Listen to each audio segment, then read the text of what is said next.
Good morning. Today I'm going to be talking about the effects of technology on our mental health.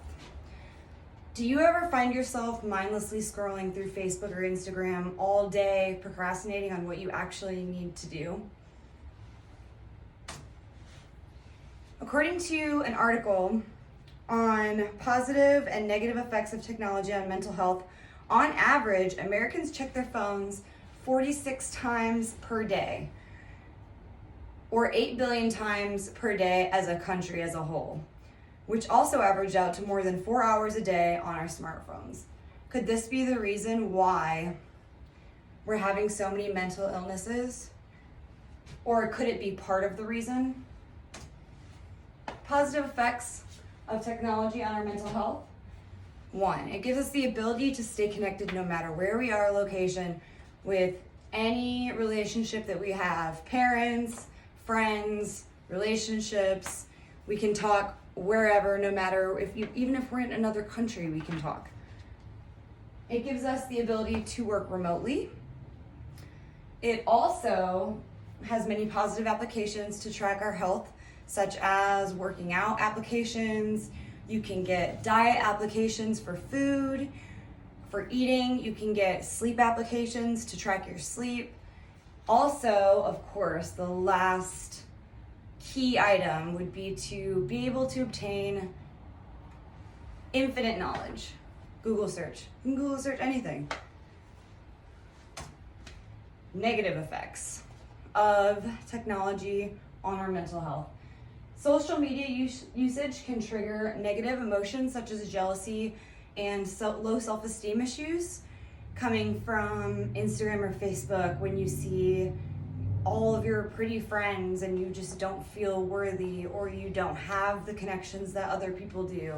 It makes you feel jealous. It makes you feel like you're not a part of that. Anxiety from a lack of feeling connected. If you, like I said, you don't have the connections that you see other people having, or you think that they have. And it also creates FOMO, which FOMO is the term called fear of missing out, which is highly possible when watching your friends' social media stories and they're out with their friends at the beach and you want to be there too, but you have other stuff to do. So you end up going to the beach and not getting the stuff that you actually need to get done. Also, a Fisher Times Healthy Living team talks about a University of Michigan study that found that Facebook usage led to a decrease in happiness and overall life satisfaction, and found a link between heavy cell phone use in young adults and depressive symptoms. Sultan explained that being overly connected can cause psychological issues such as distraction, narcissism, expectation of instant gratification, and even depression. Devices have created a new fear. It's called nomophobia.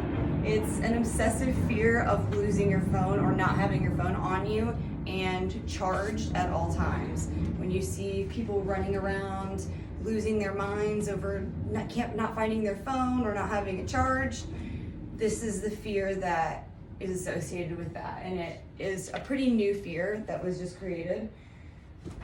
Internet addiction is also a disorder that surfaced once we had the ability, whenever we please, to go wireless. It can also decrease necessary social skills and communication skills, which means that we don't have the ability anymore to actually have a conversation with people because we're so used to just being on our phones, being on our devices, and texting, and it's not a social way of being anymore. Also, the blue light emitting from our devices actually create an energy that makes our brains think that we need to stay awake. So if we are staring at our phone screens or our iPads late at night and we want to try to go to sleep right away, it's not going to happen. It's going to take a while for your brain to go back to the mode that it thinks that it's time to go to sleep, as opposed to daylight and it's supposed to be up. In conclusion, there are many positives on technology in our worlds today, including our ability to stay connected to the outside world and it's safe to say that technology in our society can become negative if we use it inefficiently. A serious look at how we use these intellectual devices should be considered when moving forward. It's important to stay connected, but it's also important from time to time to unplug and stay in the present moment. Sometimes our phones can distract us from what we need to be doing and what's stopping us from obtaining our goals. So sometimes we do need to have, maybe a set time for when we can use our phones, or turn them off every once in a while. Thank you. Have a good day.